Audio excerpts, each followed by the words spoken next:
Okay, let's try this again. Welcome everybody. If you can hear me okay, please put a 1 in the chat. Apologize. My internet has been funky ever since the solar storms. I need to get a new router for one. Let's see. Okay. Mic is working. Just make sure you guys can hear me okay. Welcome mods, members, and everybody else. Thank you guys so much for tuning in. I'm just going to wait a second, make sure. Working good. See. Okay, you guys can hear me. Awesome. All right, let's try this again. Yeah, I apologize. That's why I couldn't go live Wednesday. My when they had the solar storms, what's happened? A week ago. And Saturday, my internet was down for 28 hours. And then since then, it's been kind of off and on. Having trouble, so I'm gonna get a new router. Hopefully that'll help, but it's part Comcast. Hoping it's not on my end, but I think for the most part it's just on Comcast's end. Anyway, good to see everybody. We're gonna be covering Micah Miller's case. More crazy stuff's been coming out with the family, so we'll kind of go over that. The footage from the pawn shop and the gas station has been released. I'm not going to play the entire thing, but just a few clips. But I will show you guys if you want to see the entire thing, where to go to. But please hit that like button.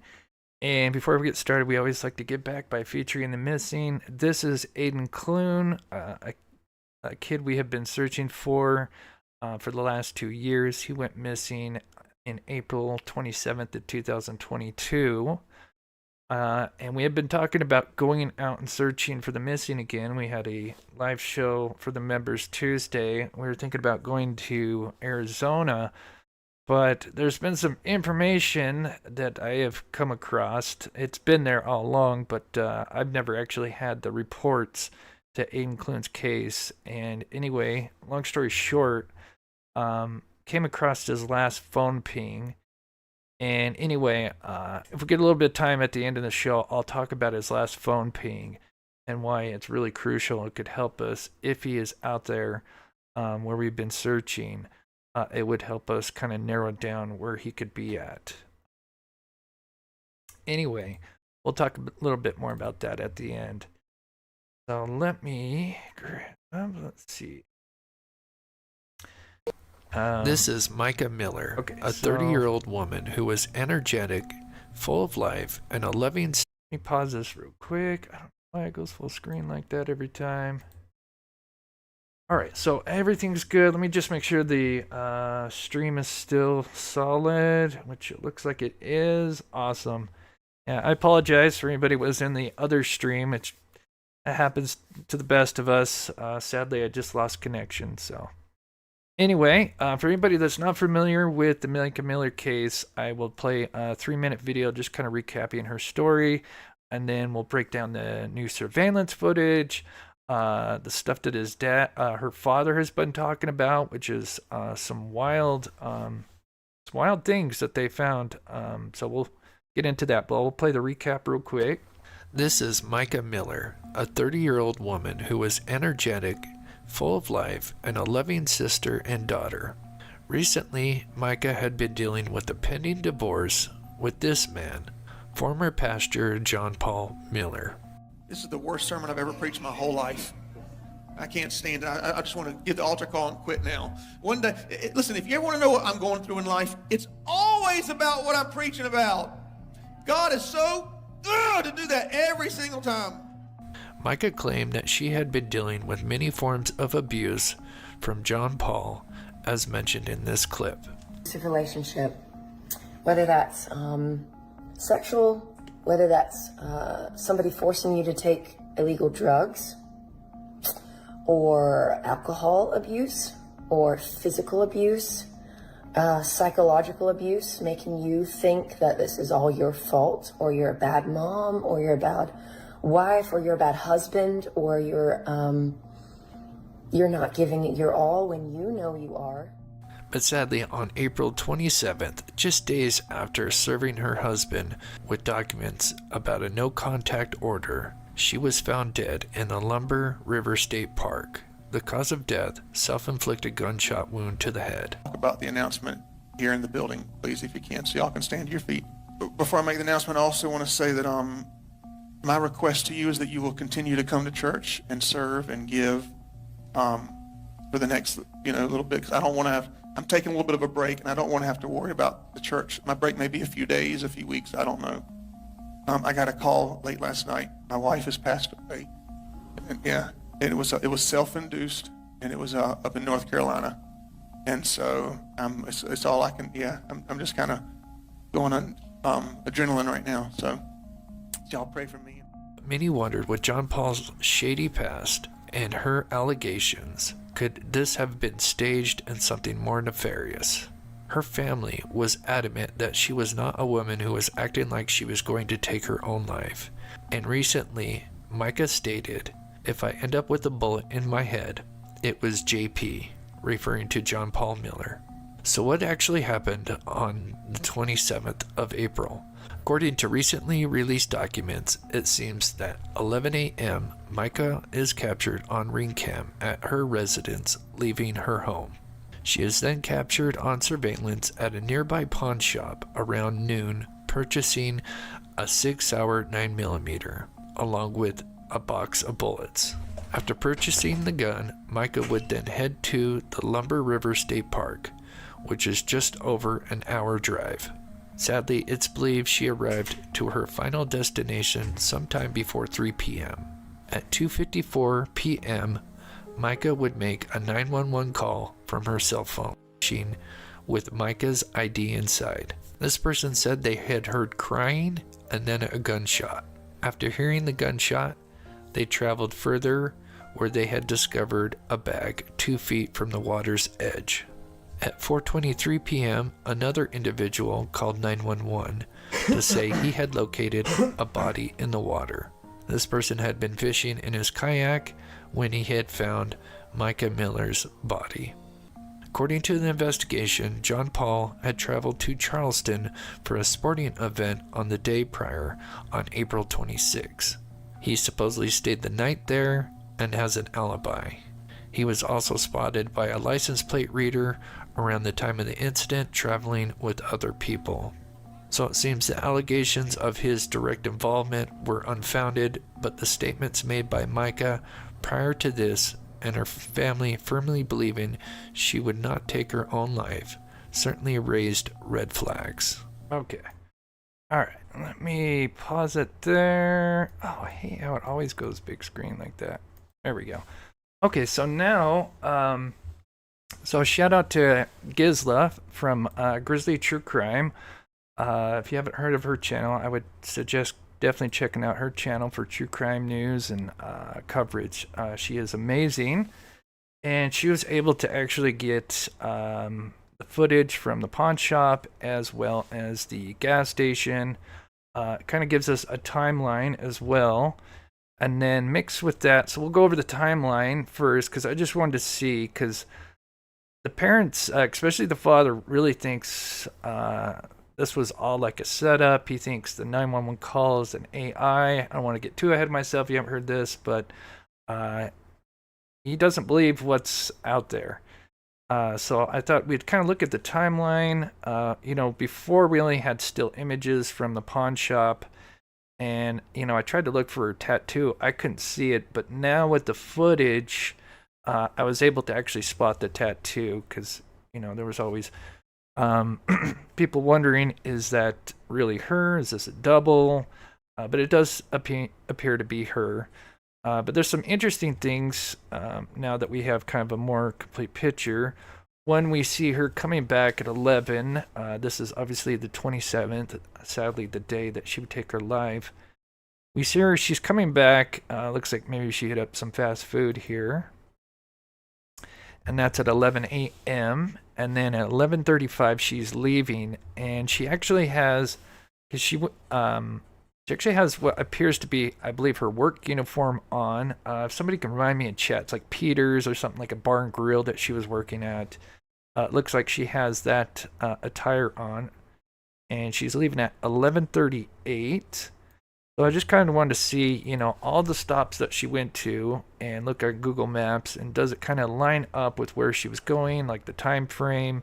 Is there any kind of inconsistencies? And so she leaves her house at 11:38 a.m. It says from there to the pawn shop it should only take 12 minutes. So she should have arrived there before noon if she went straight there, but she actually doesn't get there until 12:12. So well over the time. So I do wonder if maybe she was planning. Oops, I wanted to pause it right there. There we go.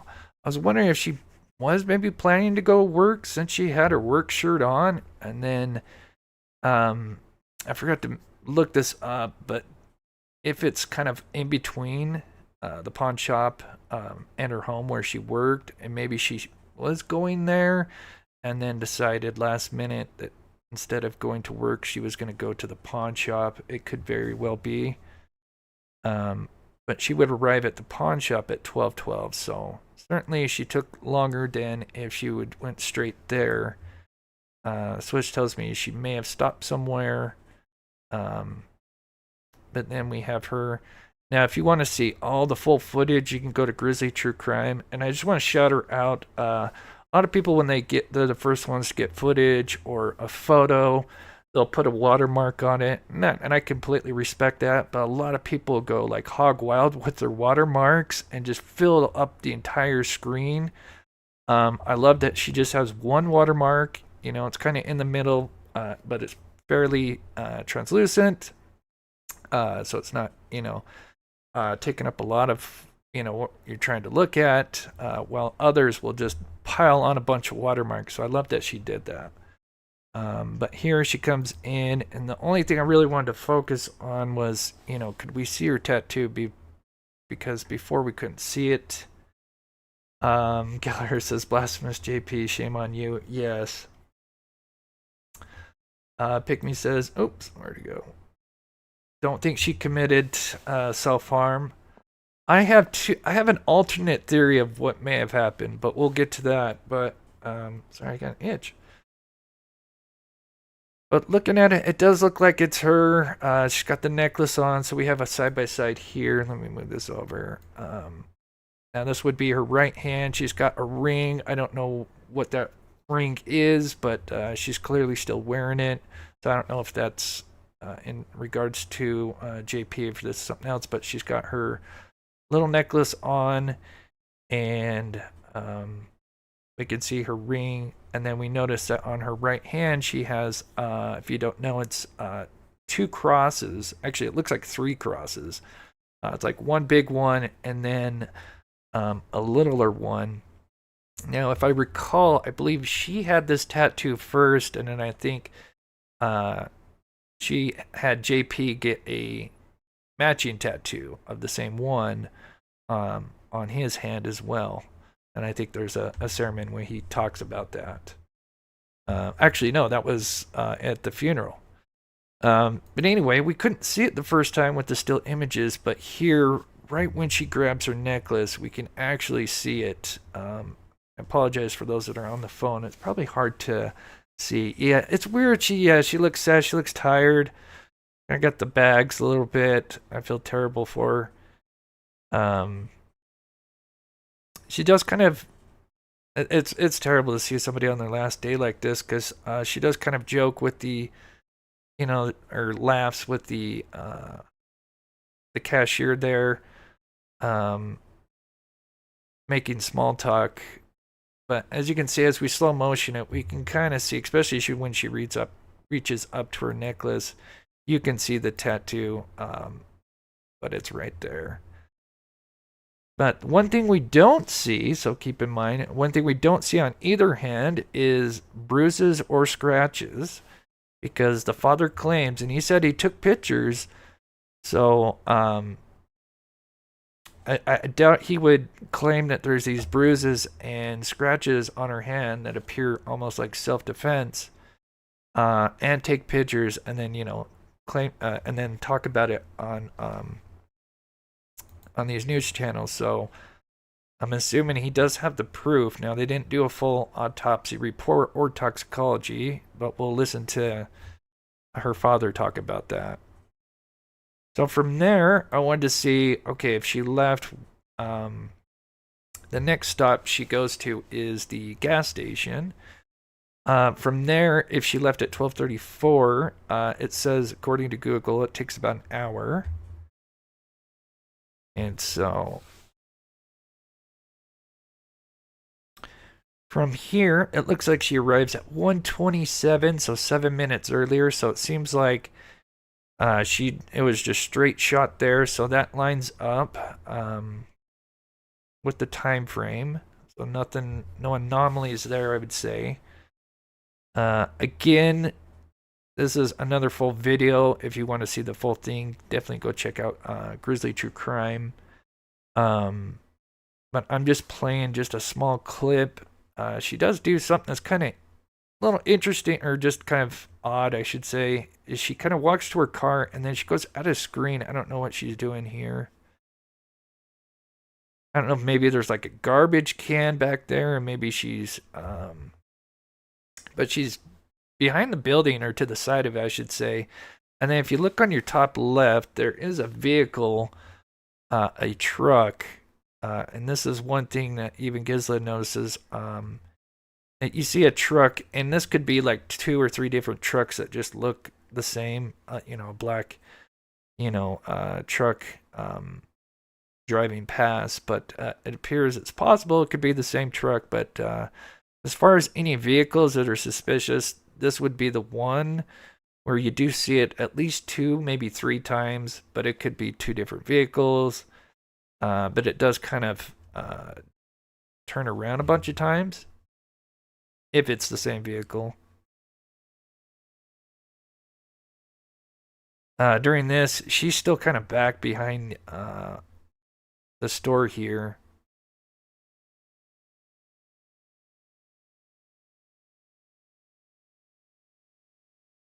Yeah, the family. I don't know how many people were there. I know at least 2, because 2 people had to sign to get her cremated just to be able to see her body. I think he needed 2 signatures, J.P. Miller. But the father does mention that he did take pictures. So again, we just kind of see her, we see her vehicle, but we don't see what she's really doing. But she's outside the car for at least a couple of minutes.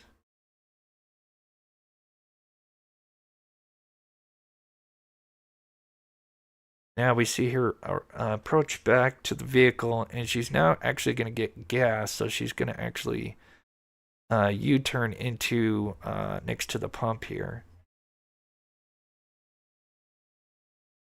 I'm just kind of keeping an eye out, because we do see a similar truck. It may be the same truck. It could be a different truck. We see it for a second time here very soon.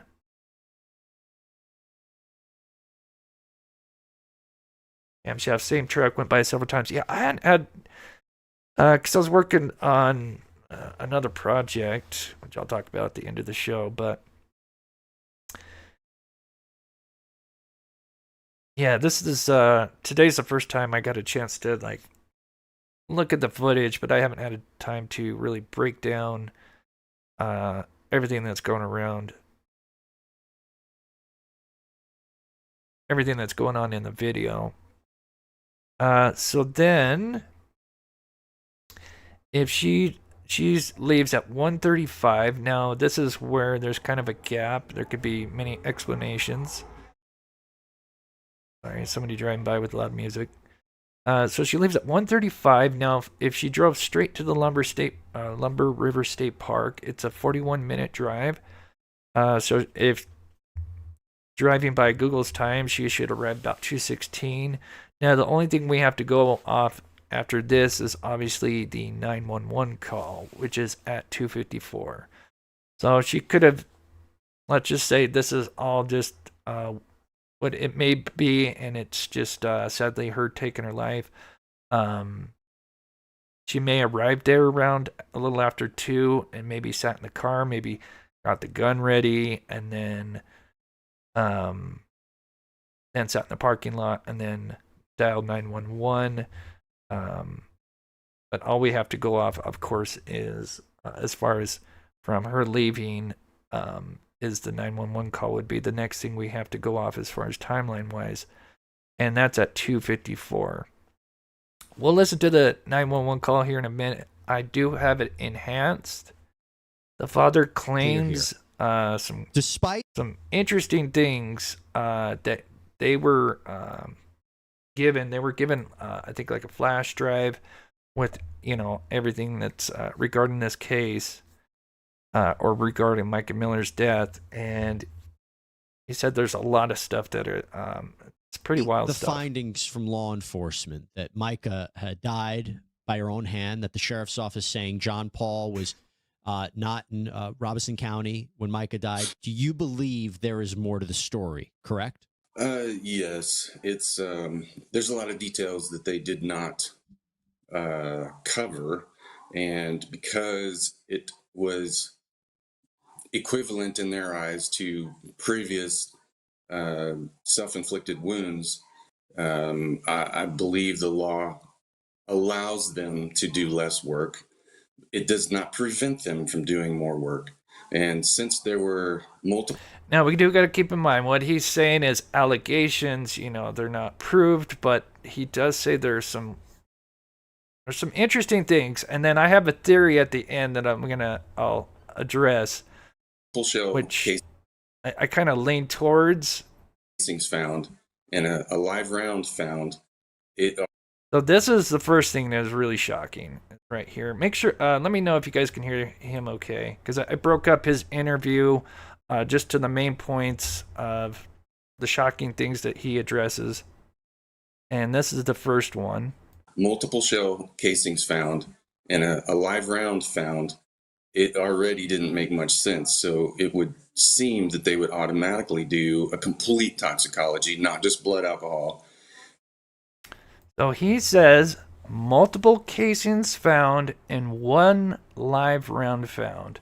And just to kind of go over what they're talking about, because I'm not a big gun person, but just to kind of go over a bullet and what we got here and what he's talking about. So, of course, we have a bullet, ammunition.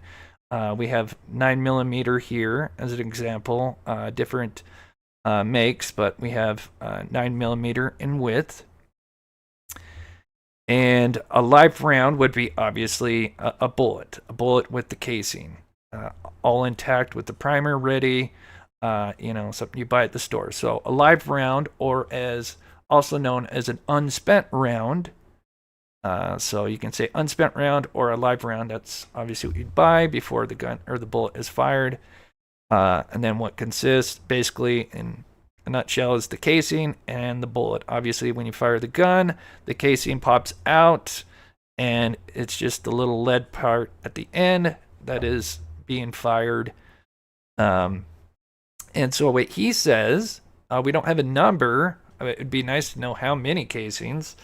So there's more than two. That is really, it does raise some red flags. But he's saying multiple casings found. So he's saying that two of these guys, at the very least, because he says multiple, so at the very least two casings, could be three, could be four, but all we know is multiple casings. So that means, and if they're matched to that ammo, would mean that that gun's fired at the very least 2 times. Of course, we don't know if it's fired more. I wish he would have told us the exact number. It would be really interesting to know, but we can at least assume that there's at least 2 casings found.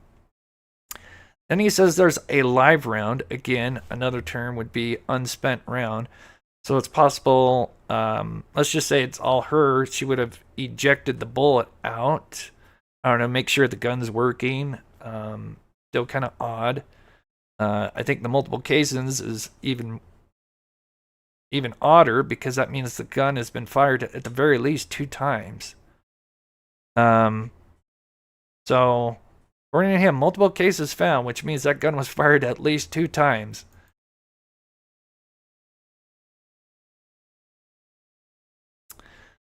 She bought the 6-hour 9mm. Now they were able to match it. Now there are different. This is Obviously, there's so many variations of guns, ammos, clips, not clips, magazines. This would be the magazine. There's ones that hold 10 rounds. There's some that hold 12. This one here is a 30-round clip. I don't know. I'm sure she just got a generic clip to go with the 6-hour, 10 to 12 rounds. So moving on to his next bizarre statement, but yes. Prevent them from doing more work. Yeah, so I was going to get to that ball graphs, but yes, witness said, actually multiple witnesses said, seems like they only mentioned one gunshot. They didn't mention gunshots. They just say gunshot. So yeah. And since there were multiple shell casings found and a live round found, it already didn't make much sense. So it would seem that they would automatically do a complete toxicology, not just blood alcohol, and a complete autopsy, which they did not do. And we're just devastated that they didn't, because John Paul rushed the cremation process. During the briefing, we pressed pretty hard for more information and such, and the sheriff's office was trying to compress the briefing for us, and then they gave us a flash drive. It doesn't sound like Micah during the 911 call. She's so slow and so, but then later there are Robeson County. Okay, so he says it doesn't sound like Micah, and he'll go on to say he believes it could be AI. So I'm going to play the enhanced version of the 911 call. It's only 2 minutes. I only take out 2 words, and that's when she says, what she's going to do to herself. I just don't like to play that part. Everything else, and I just took that part out. There's nothing before that or in between that. It's like I took out 2 seconds. That's it. Everything else is the same, but it's enhanced. And I don't hear anything off. Again, it certainly could be AI, and I'm going to play an example of AI and what it's been used and how it's been used in a very bad way. It's pretty wild. 911, what's the address of your emergency? Hi, are you able to trace the location of my phone? Let me see. You don't know where you're at?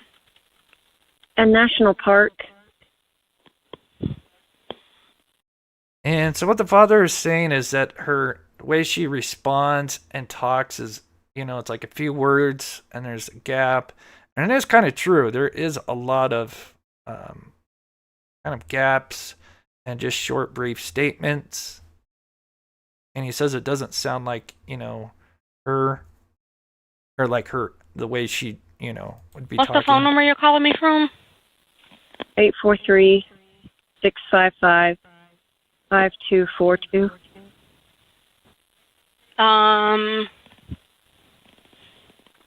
Where's the park located at?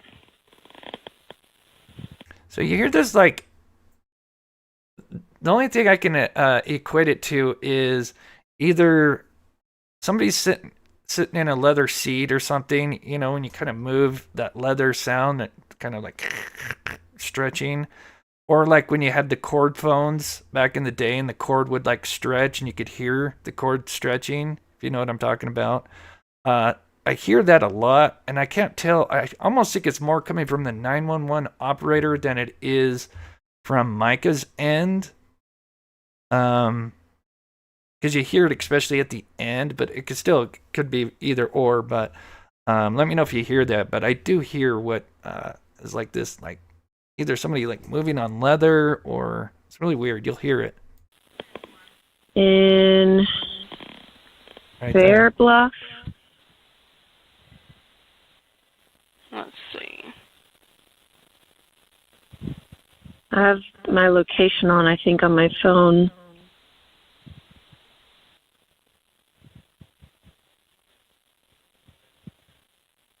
Find my phone is on. I just did my my location.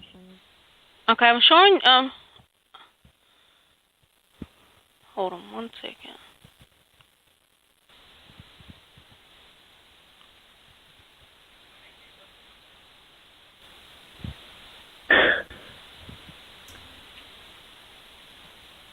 go over the pros and cons of if it's AI or not. We'll talk about that in just a second. Wallflower, thank you so much for the $20. That is so awesome. Thank you so much. It does help out our channel and what we do here. We not only cover true crime, but we do go out looking for the missing, and we're going to be planning a trip very soon, and we're going to talk about that at the end of the show. But so there's kind of a gap here. To me, it sounds like, let's say this phone call is real, which I personally I think it is. The father claims, he's just alleging. Of course, keep this in mind. These are all just allegations and theories, but it does sound. It kind of sounds like it could be AI. A lot of her responses are kind of spaced out and very brief. And I'll play an example of an AI call. It's actually pretty wild what they can do. But anyway, we're about halfway through the call.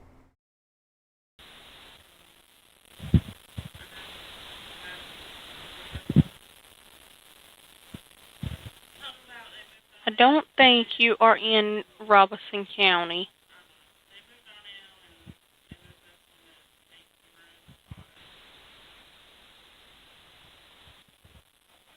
Are you at the Lumber River State Park? Yeah, that's where I am. Okay. Tell me what's happened. I'm about to, and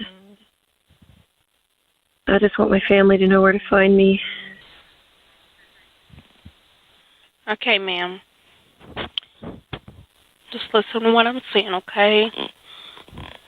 Let me make sure I got the exact location where you're at, okay? Just 1 minute.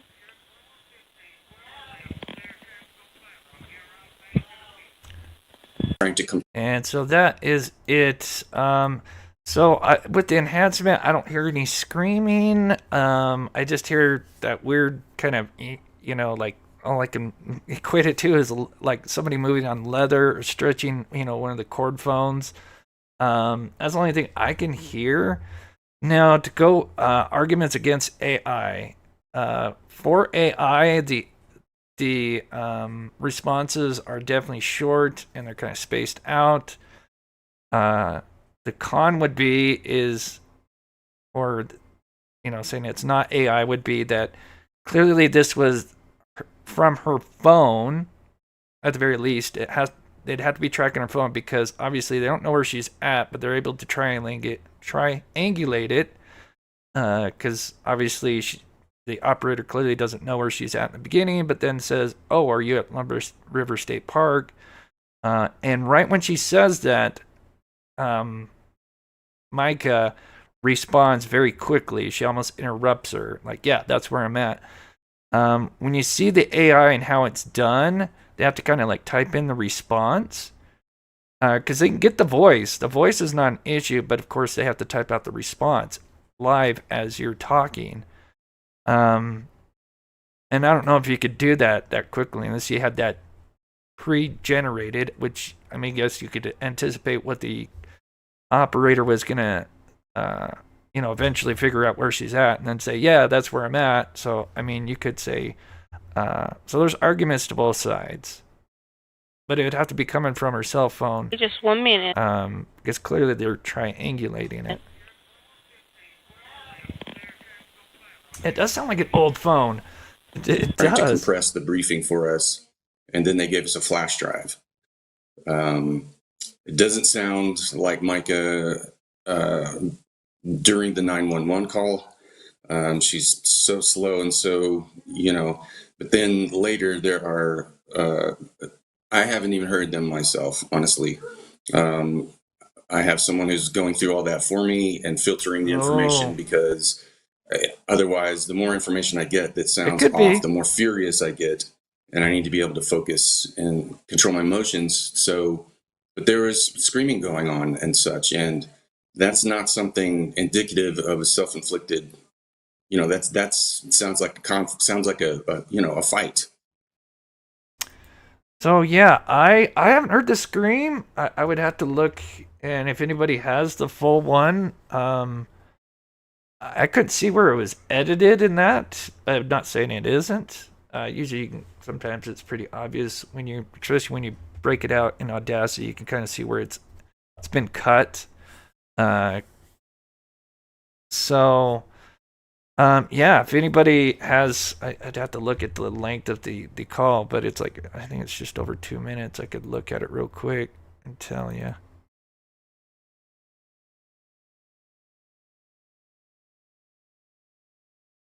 Let's see. So yeah, it's just over 2 minutes, and so I cut out literally like 1 second, so it's like what, 2 minutes and 32 seconds approximately is the one I have. But here's the part here. Yeah, the Lumber River State Park. Yeah, that's where I am. Yeah, that's where I am. Yeah, that's where I am. Yeah, that's where I am. Oh, yeah, it does actually. Now that people say it's cut right there, it does actually. Because I thought she kind of interrupts her, but oh, there's actually a gap right there. Hold on, I'm trying to blow it up so I could show you guys where that's at. Because it looked like she did just quickly respond to her. I have my location on, I think, on my phone. Wait, I think it's right here. My location. No, it's further. Okay, I'm showing. Hold on 1 second. Right here. The Lumber River State Park. Yeah, that's where I am. Yeah, that's where I am. Yeah, that's where I am. Yeah, so she hasn't quite cut off there because there where I am. is dead air right here, and she's about Yeah. to talk. Notice how, let me zoom in very far. So that does actually look like a cut right there. Now that doesn't mean this is AI or anything, but I'm just Yeah, that's where. it does look like she's being cut off right there. Yeah, that's Like- where I am. Like they cut it. So that's interesting. That is interesting. But again, AI would not saying it's not impossible, because we'll play an example here, and if you guys haven't seen what they can do, it's pretty scary. But oof, that is interesting. It's like putting my life in danger with some of the things that's been said. Jacobs tells me he'd been fishing for several hours on April 27th at the Lumber River State Does actually Park now. when he heard a faint cry. He says 2 or 3 minutes later, he heard a gunshot. Gunshot. Now, I would think if you can hear the crying, you're definitely going to be able to hear the gunshot. And I would think you would be able to hear multiple gunshots if there was more than one. Now, yeah, it could be. I said, oh my God, don't tell me. Do it for a minute. Don't tell me, because the crying had stopped. I said, don't tell me that something's happened. Don't tell me something. I was getting ready to get out of there. Another 3 people came into the lake on a boat, and I plainly asked them. Yeah, I don't think if that phone call, sorry to go back, that was the other thing I meant to say, because a lot of people wonder, was she outside or in the car? I would think she was in the car. You can hear with the 911 caller, you can tell that she's at the call center. I'm sure most of you guys know that the 911 call dispatchers, they're at a call center. A lot of times you can hear, like, especially when they're talking, it picks up, what's going on around them because they're at a call center. So you can definitely hear, stuff going on on the operator's end. But when it comes to Micah, it's pretty, she's very clear. So yeah, I would think she was probably in the car. But now moving to the witness, yeah, it's interesting with the 2 shell casings here, because he just reports 1 gunshot. I would think that would be something. They heard more than one, they would mention that. I said, did y'all hear that gunshot? They said yes. Jacob says he couldn't see anything because of all the trees blocking his view. This here's the park, of course. This is where 3 people. Yeah, that's interesting. Now, could it be that maybe the other casings, I mean, how many people shoot there? I'm not familiar with that park. I'd be kind of curious if people actually shoot out there or not.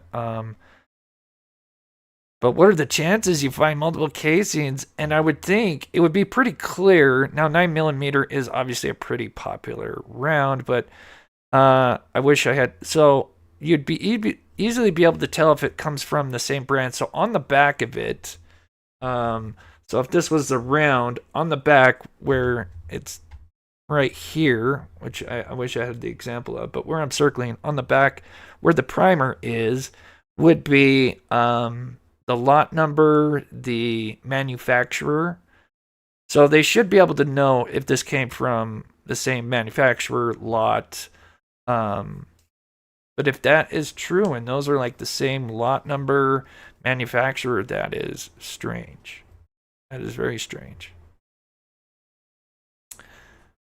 People are saying 3 people. Yeah, so up to 3 people claiming one shot, but there's multiple rounds, plus 1 live round, which that I don't think is too concerning because she's maybe just checking to see, she just bought the gun, so she's checking to, so she's got a live round in there, but she ejects it to make sure the gun's working properly.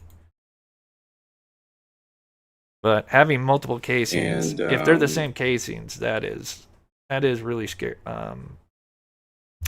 Really interesting, if true. We don't know.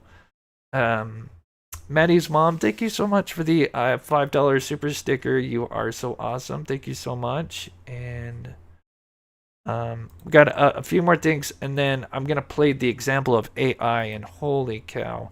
It's pretty wild what they can do. Little bit. What sounds odd at first is when she first responds, it sounds delayed and auto-generated. Also weird echo after she speaks. I'll have to see. I didn't notice an echo, but I could try listening to it. We could play it again. With the bruising on her hands and on her arm, scratches on her hand. Why is it playing like that? Did I hit something? I think I hit something. And indicating defensive wounds. So very frustrating. Yeah, and then what's this? When you say... So he's saying that there's defensive wounds on the hand.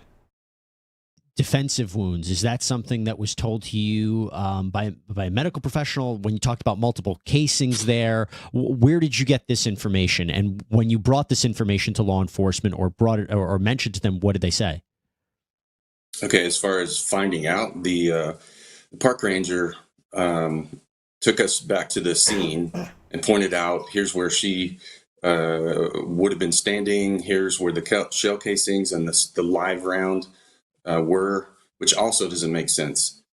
She knew how to use a weapon. She got the weapon for self-protection. She told me days beforehand, Dad, I really feel like... Okay, keep this in mind, because this goes to my alternate theory, which I'll share at the end, but I have a theory which is where I lean most towards on what maybe she was trying to do. But I'll save that towards the end. Just looking at it. Micah's sister's 911 call also has an echo. I don't think I've heard that one. I've heard the other guys. Is Micah's sister's 911 call? Yeah, a lot of them will have an echo. I need a weapon for protection. And she knows how to use it. She's qualified. She's been through training. She's not going to charge the weapon and eject a live round. She already knows. The first rule of gun use is knowing the condition of the gun. So we got the information about the shells. I did it directly from the park ranger. And then when we brought that up to law enforcement, they just said, well, they had no answer. They really just had no answer why, any kind of, not even a speculation. They didn't even say, well, she probably did this, probably did that. They just said, this is what we have. And there is what would be an apparent bullet hole in a tree, which I have a picture of. And they just didn't seem to put the effort forth. So we're very disappointed in that. Again, so bullet hole, yeah, it's curious. Is this by the the scene of where it happened, this so-called bullet hole in a tree. I'm sure forensic would be able to kind of tell if this is like fresh or if this is like months old. This happened a year ago. I'm sure they could probably at least maybe, I'd assume maybe forensic would come into play. Again, the casings, it would come down to, and it would be real simple. You look at the casings at the bottom, and if it says, if they match, what they say, it's clear those casings came from the same ammo box, lot, and likely. And then, of course, you could go even further and test the gun and the casings, and they would have obviously, been fired through the same gun. You could tell even further. So yeah, again, we don't know if those casings are the same, but what are the chances they find two casings like in a body of water near where she, supposedly took her life? It is strange.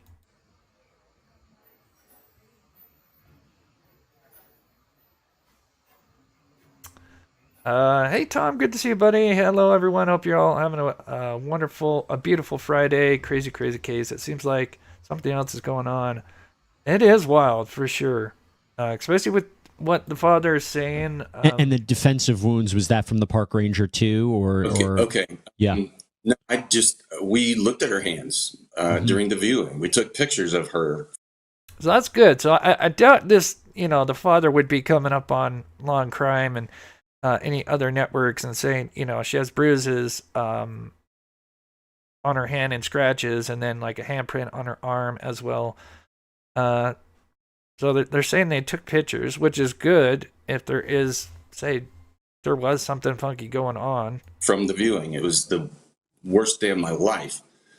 And she had scratches on her arms on her hand. And the coroner in training had the chief coroner with her, but she spoke out and said, well, maybe that's from when they retrieved her from the water. And I said, okay, of course, maybe. Was there blood in those scratches and such? They had no answer. Very disappointing. So I basically said the scratches indicate some type of scuffle or something, because the area where she was, there was no trees or anything anyway. There was no trees in the water. There was nothing there that would have scratched her hands the way they were. I mean, like this. So, it showed, it indicated that there was, some type of pressure. That's where the bruise was. And just, Well, Michael, here's the thing. And I hate to ask you this, and I know it must be difficult to revisit it, but when you mentioned the 911 phone call, when that... Okay, so I'm going to, here in just a second, I'll play the example of an AI-generated call. It is crazy what they can do and what has already been done. And this was like a year ago, what they were able to do. So you can only imagine what they've done in a year.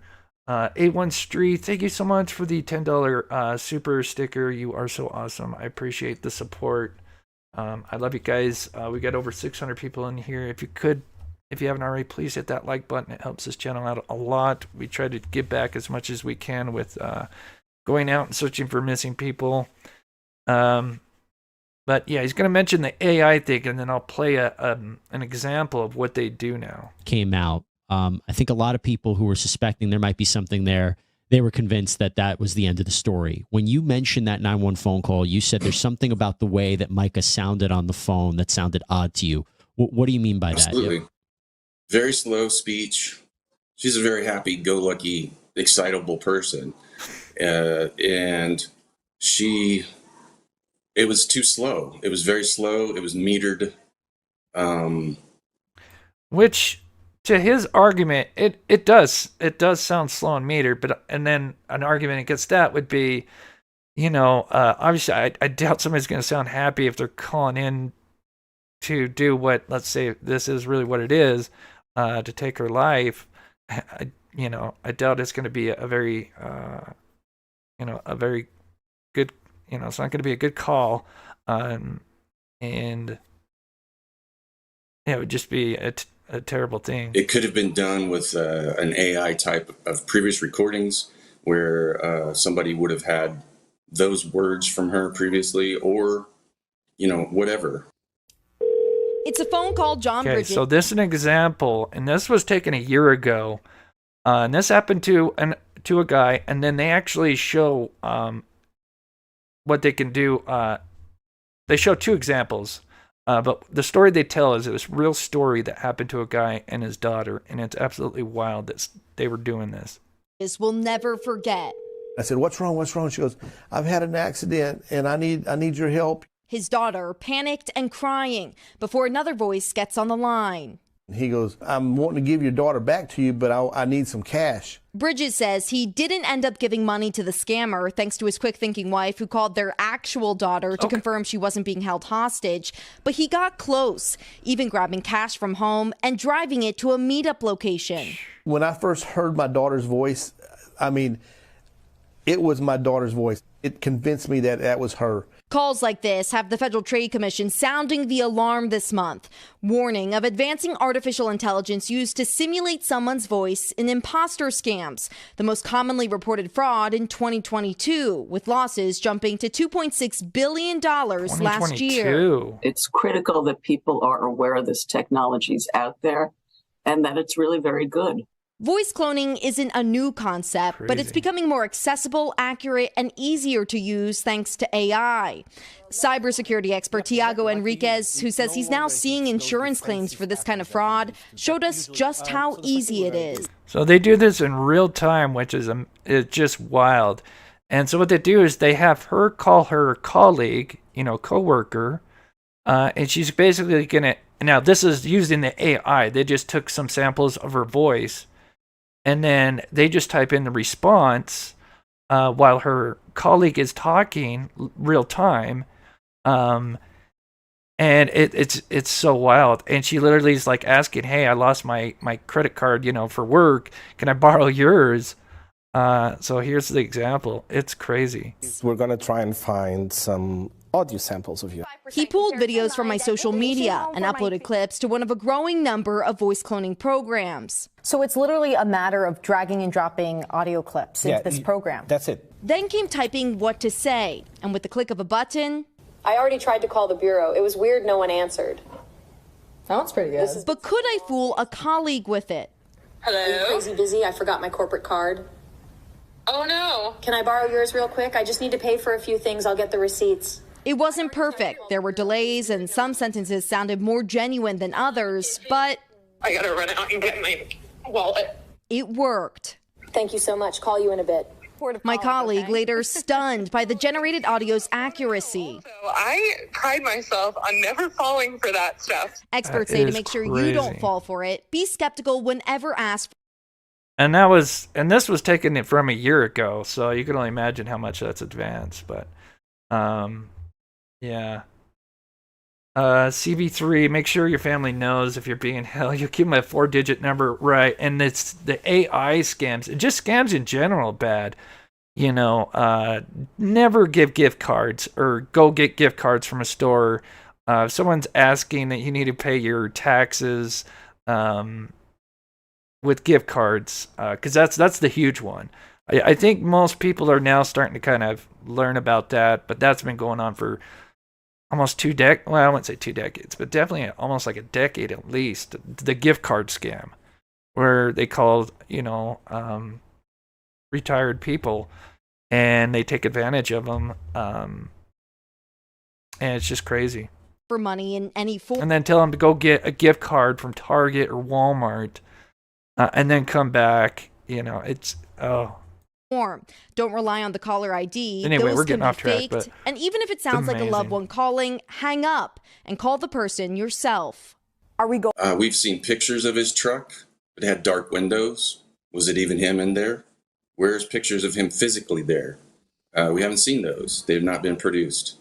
If someone else has them, we would like to see them to prove that he was there, because otherwise it could be anybody in that truck. So the theory would be that because she had multiple tracking devices put on her car previously, that she was followed out to the park or or forced to go out to the park. And they either follow her out there, or there's no reason for her to go out there. That's the main point as well. She's never been out there. We don't go up there. It's not a family spot. And she was off the trail enough into a park ranger only area that nobody knows about. And so the theory would be that she it was either tracked, and then they said, well, we didn't find a tracking device. Well, they could have removed it at the park. When the car was at the park and then it was collected by the authorities, they didn't check for a tracker, which blew my mind. They said, oh, we have all the evidence and everything. We asked them, was there a tracker on her car? And they said, well, we didn't check. And we were flabbergasted. This happened over and over during that interview. Why didn't you check that? We know that there was 3 or 4 trackers put on her vehicles. Why wouldn't you check to see if she was followed? They said, oh. Yeah, I mean, that, even though it was if it was, say, a clear-cut, case, but I would still, just knowing, some of the factors in this case, you would think they would at least kind of inspect that. There's no cameras, but we know she wasn't followed. Her car is just out here. And I said, well, there's no trackers. They said no tracker. I said, well, they could have removed it after they did the deed. So then Micah's mother, Angelita, she said, pretend this is Micah's hand. And she asked me, grab this hand. And then she pulled it up, and said, it looks like someone squeezed her hand and raised it up and shot. And there are defensive wounds from it and such. And so my argument to that, not saying that couldn't happen. There is some totally fishy stuff. Like I said, the multiple casings, the scream, he says, but I don't know if that's coming during the 911 call, after, before. But man, if you think about that scenario, even with 2 people, that would be pretty sketchy. Doing that while holding her hand with a live gun, a gun that's got live rounds in it. Are you going to shoot the other guy on accident? It could get very messy if you kind of think about that scenario. Not saying it couldn't happen, but and there still is some really fishy stuff with the bruises and stuff on her hands and arm, because clearly we don't see him at the pawn shop. So I mean, still, there's some weird stuff. I do have a theory that I'm going to go over here and we're getting close to it. That's the general idea of our theory, that somebody crushed her hand to hold the gun up to her head while she's fighting. Either them or someone else held her other hand or her other arm back, because there's bruising on it from squeezing, and they forced it to look like that was self-inflicted. And a couple of rounds went off during the scuffle. One ejected was live. And then it finally happened the way they would want it to happen. And then it's possible, but man, that sounds sketchy. I think there'd be better ways to go about that. But yeah, if you to the other side of that, there is that Tom Winslow, the attorney for JP. He apparently has, allegedly, they say, property near that Lumber State Park. He also, coincidentally, has experience with AI. That is true. So, I mean, just to add to the other side, it is a funky case. And dumped her in the water, probably 40 meters away from where the shell casings in the gun was found. The water doesn't flow there. It's a slough. It's still. It just sinks. And it actually flows when it sinks, when it recesses. It goes the other direction from where she was found. So her body, even if it was put in the water right there, would not have flowed the direction where she was found. It would flow the other way.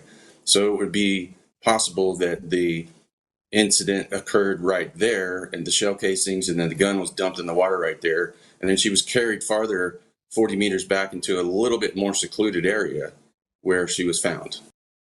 So basically what he's saying, now this is just an example, this is not exactly where everything was found, but what he's saying is that the casings were found in one spot and then her body was found a little bit further away, but he's saying that the way the current goes, it would almost be the opposite, but he says the current where she's at was in a slough where it's supposedly there's no real current, and So they thought he's just saying that it's odd that the casings were found 40 meters away from her body, which, if true, is another weird red flag in this case, on top of many that he's dropped in this interview. It's pretty wild. Against Mr. Miller and the church. Walk us through what that claim is and what you're hoping to get from that. As far as the legal side of things, I don't have So we're getting towards the end here, but I'll go over my theory here in just a minute. But then here is the sister Sierra. They talk about a lawsuit that they're with JP that they're currently involved with, and then they talk about the FBI because if we recall, what was it? Monday, I think it was, when supposedly, there was one website which I was very skeptical about, first announced it, and it said it was with the FBI was involved, and they're looking at Tom Winslow and the program that they went out to Africa or wherever. And anyway, that particular website seemed kind of like it wasn't very reliable. And then since then, there's been just kind of like one or two where they mentioned that they were involved in the case, but I don't know if that's just to look into this case, nothing like further. But I think they kind of talk about this here. perfect details of everything. I'm just trying to pick up where Micah left off and make sure that justice is served and that we are able to, remain over her estate and make sure that it is used or allotted in the way that she would have wanted it to. Do you know anything about the FBI being a part of this investigation now? Were you told anything about that, what they might be looking into? So we are aware that Robeson County did come out and say that the FBI is involved, but as far as, what they're investigating and the extent of their involvement, the family's not sure. Okay. Now go. So one thing, Gisla went live yesterday, and she actually played part of a live call where she called them. And from what she kind of made it sound like is that the FBI isn't going to be looking into him. But again, I could have missed. I can only watch portions of her show, so I could be wrong on that. But it seemed like that's what she was trying to get to the bottom of, and it sounded like it was a no. But I could be wrong on that. Go ahead and go cry in front of your church and apologize like you always do. Mm-hmm. And he didn't during the sermon and his bombshell drop at the last point. He didn't do his fake sniveling, crying, fake stuff. I mentioned that before. Remember, guys, I told you that sounded like nails on a chalkboard when he did that. You could tell it's so clearly fake, and he does it during his sermon. And I think he does a little bit at the funeral or whatever. He just, until later. But he would, numerous times, he would go in front of the church and say, I'm sorry, I did this and I did that. I'm sorry. If you don't want me to be the pastor, I'll leave. And they would say, oh, no, you do such a great job. And then it would happen again and again.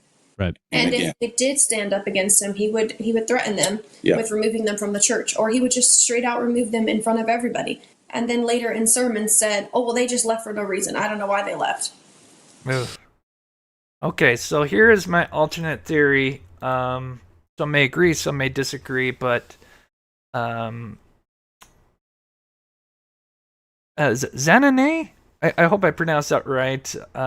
Thank you so much for becoming a member and supporting that show. You were so awesome. Thank you so much. Let me just get caught up on chat. So here's just an alternate theory I have. Did she feel like, clearly she was being, she mentioned she's being physically and mentally tortured. I have to be careful of the words I use because of YouTube. And did she pre-plan this? And there are some signs of her pre-planning this. And did she feel like this was the only way? It's really sad to think about. This is the only way that she could kind of, get,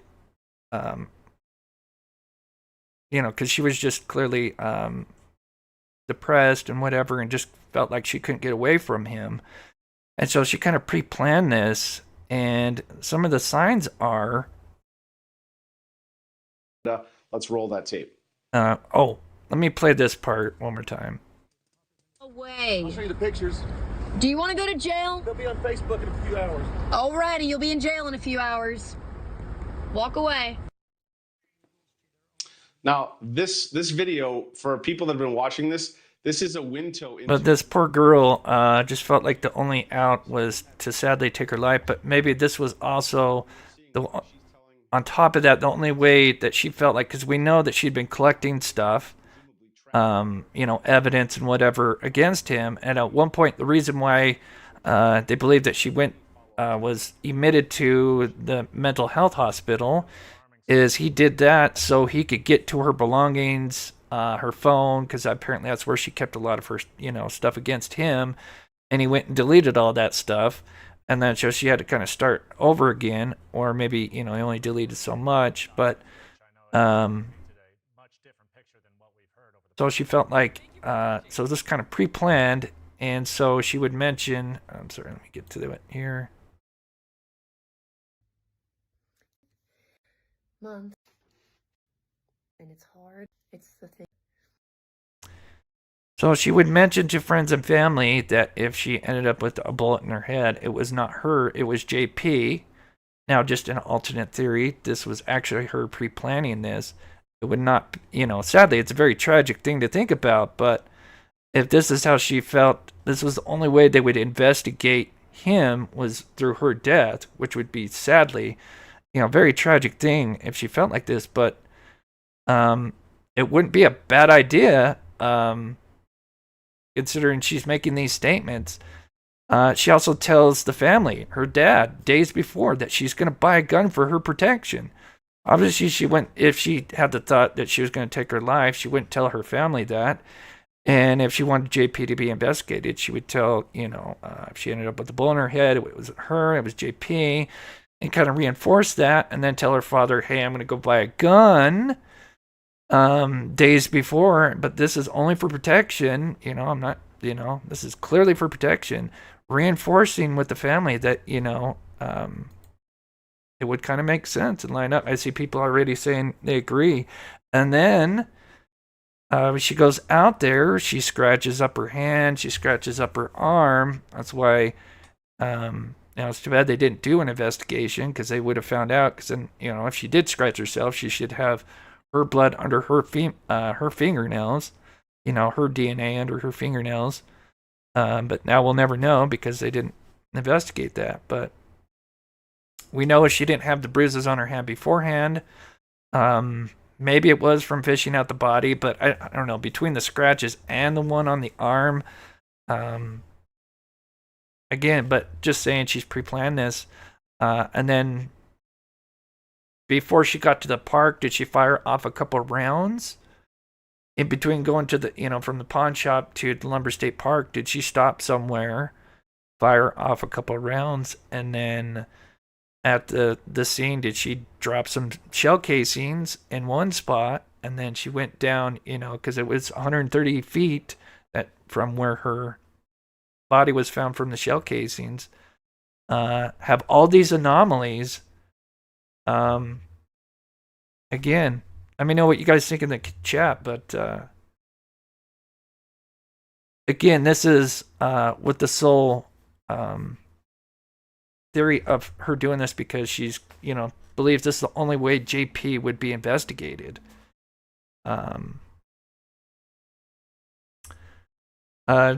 Terry says, I have thought the same thing, figured I was the only one.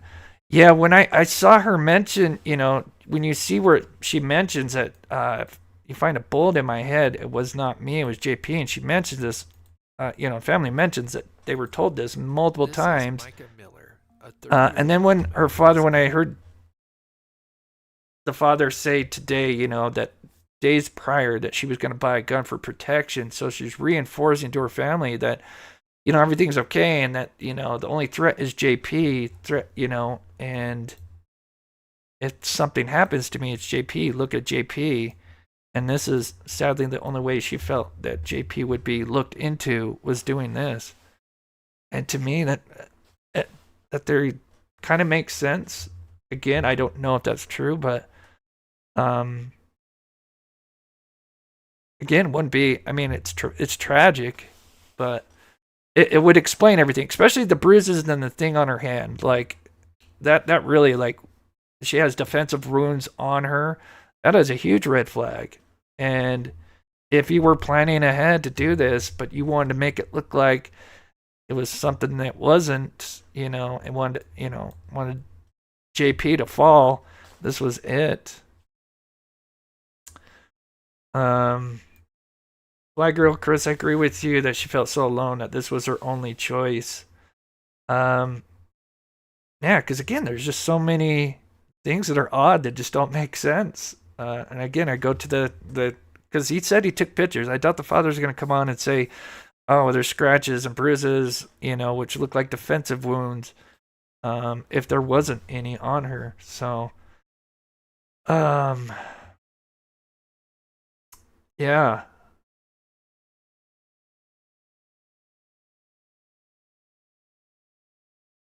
And then, yeah, did she also know, the other thing I was going to say is, did she know about the lawyer and him having property up at Lumber River State? Another thing, if she did know that beforehand. But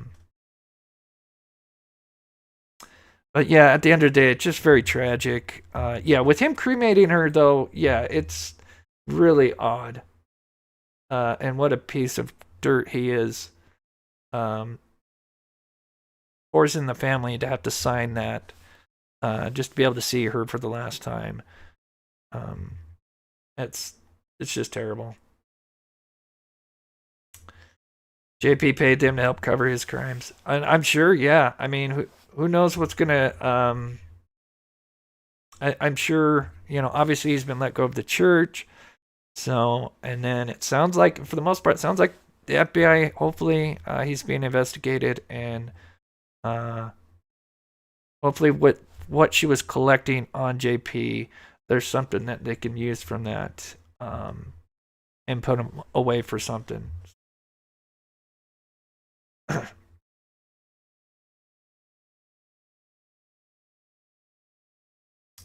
Yeah, there was a really weird thing. I mean, yeah, she told her dad that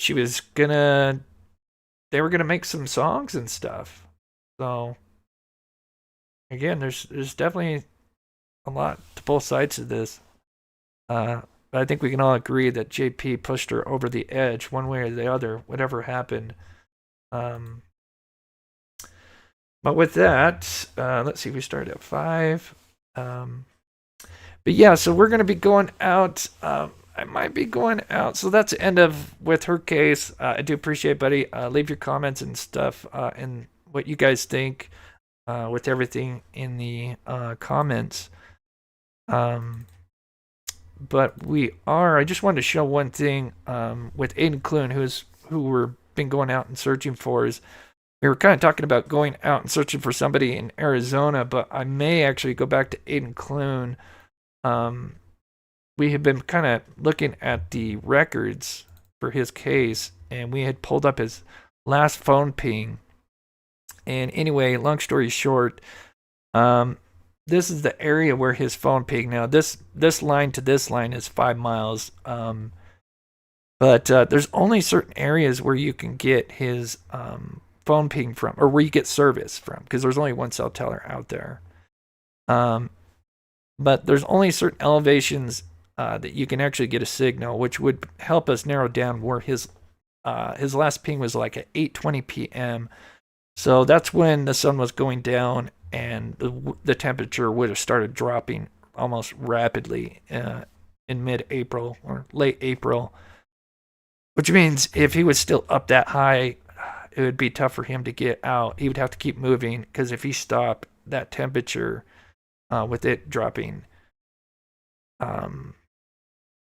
worst case scenario may have happened. But anyway, I might have to do a video on that for the members, but I do have the next Patreon and members video coming out. Hopefully I'll have it ready for tomorrow, which is our going out there 2 weeks ago. It'll be part 3. So that's coming out. Again, thank you to everybody that was here, like, subscribe, that could donate. Just make sure I didn't miss anybody before I head out of here. But shout out to Wallflower a little bit, Maddie's mom, One Way Street, Tom, and Zanane. I think I pronounced it right. Thank you guys for the donations and memberships. And yeah, I'll take a look at my email box. I know somebody said they sent me something. If there's anything else, I'll just do a short video and put that out for tomorrow. So shout out to my wonderful mods. Thank you guys so much for your help. And then we should be back probably Sunday. So again, thank you, Deanna May. As you exit, please hit that like button if you haven't already. And I hope you guys have a wonderful weekend. I love you guys, and we'll see you guys soon.